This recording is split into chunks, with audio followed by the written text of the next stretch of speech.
He was the candidate every establishment Democrat loved to hate. And it's not like Donald Trump was a fan of his either. Well, today, Zohran Mamdani met Trump in the Oval Office, and the reactions from both sides, establishment Democrats and Trump, are going to blow your mind. I'm going to show the video of Mamdani and Trump in the Oval Office, and you are fundamentally not going to believe how Trump behaved, especially after calling a female reporter piggy and then going on social media and advocating for Democratic Congresspeople to be hanged.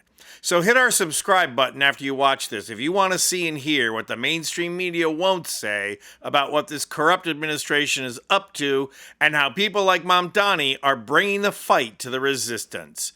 Because certainly establishment Democrats could have taken a lesson from Mamdani today, the 34-year-old state senator who polled at a solid 1% when he first started, never backed away from a fight, and always stood up for his principles. He talked about free childcare, free buses, and even lowering the cost of food from the street vendors because the licensing process is a complete scam. He also outmaneuvered his competition every step of the way, and that's precisely what establishment Democrats need to learn.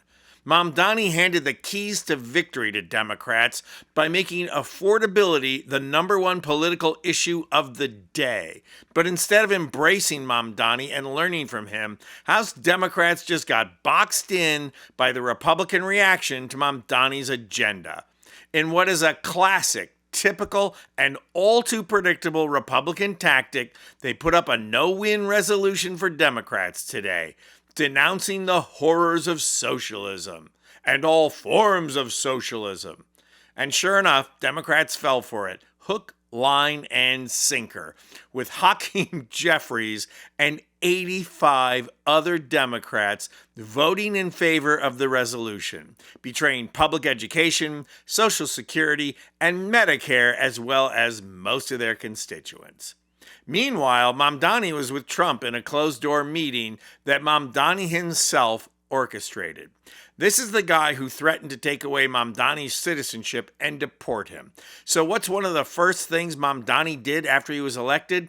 Asked publicly for a meeting with Trump. And not only did Mamdani do what every world leader does who wants something from Trump, played to his ego, he also rehearsed Trump on how to save face after the meeting and in front of the press. As a result, instead of the ambush that Zelensky got, instead of the petulant child that we usually see, Trump got to play the beneficent godfather. Watch this. It sounds like you had a productive discussion, but just days ago you referred to President Trump as a despot who betrayed the country.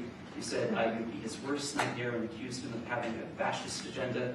Are you planning to retract any of these remarks in order to improve your relationship? I think both President Trump and I, we are very clear about our positions and our views, and what I really appreciate about the President is that the meeting that we had focused not on places of disagreement, which there are many, and also focused on the shared purpose that we have in serving New Yorkers.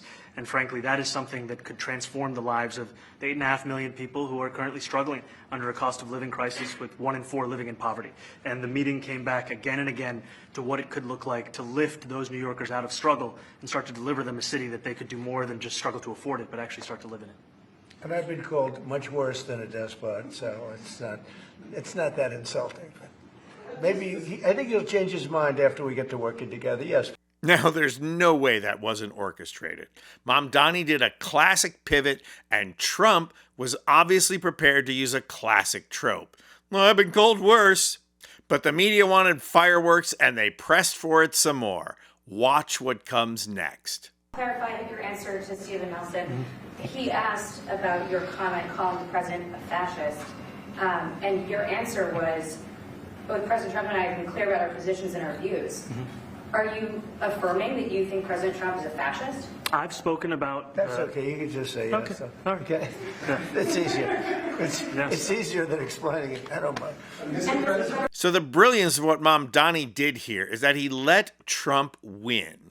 Like the Godfather, Trump gave Mamdani permission to insult him, which makes Trump seem in control. But in fact, this was a major victory for Mamdani, who not only gets cooperation from Trump, but gets to stand by his principles. And just like that, without the media even realizing it, democratic socialism just got validated.